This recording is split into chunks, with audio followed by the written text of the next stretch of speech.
யாராவது குழந்தைய பார்த்தீங்கன்னா உடனடியாக இங்கே பக்கத்தில் இருக்கிற போலீஸ் ஒப்படைச்சிருங்க. இல்லைன்னா அவங்க அம்மா அப்பா வந்து போலீஸ் புத்தான வெயிட் பண்ணியிருக்காங்க. கொஞ்சம் குழந்தைய கண்டுபிடிச்சி கொடுங்க. ரொம்ப நாளாக சொல்லியிருக்காங்க. இல்லை, நாங்கள் நீலாங்கரிலேருந்து வந்திருந்தோம் பீச்சுக்கு சொந்தக்காரங்க குழந்தைங்களோட. அதனால குழந்தை தவறிடுச்சு, தெரியாம காணாத போயிடுச்சு. போலீஸ் கிட்டயும் லோக்கல் கடைக்காரங்கிட்டே தகவல் சொன்ன உடனே கண்டுபிடிச்சு கொடுத்துட்டாங்க ஒரு மணி நேரத்துக்குள்ளேயே.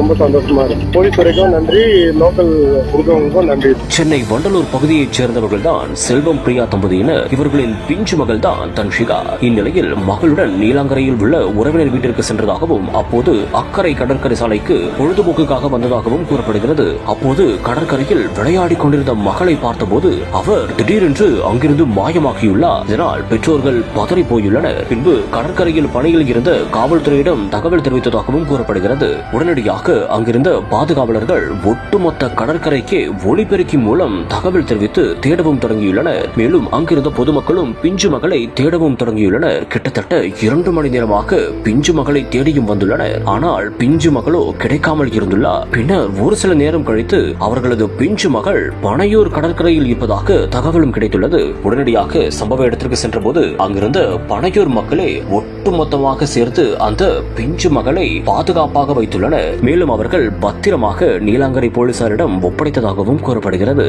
இதையடுத்து பெற்றோர்களிடம் பிஞ்சு மகளை போலீசார் பாதுகாப்பாக ஒப்படைத்ததாகவும் தற்போது தகவல் வெளியாகி இருக்கிறது.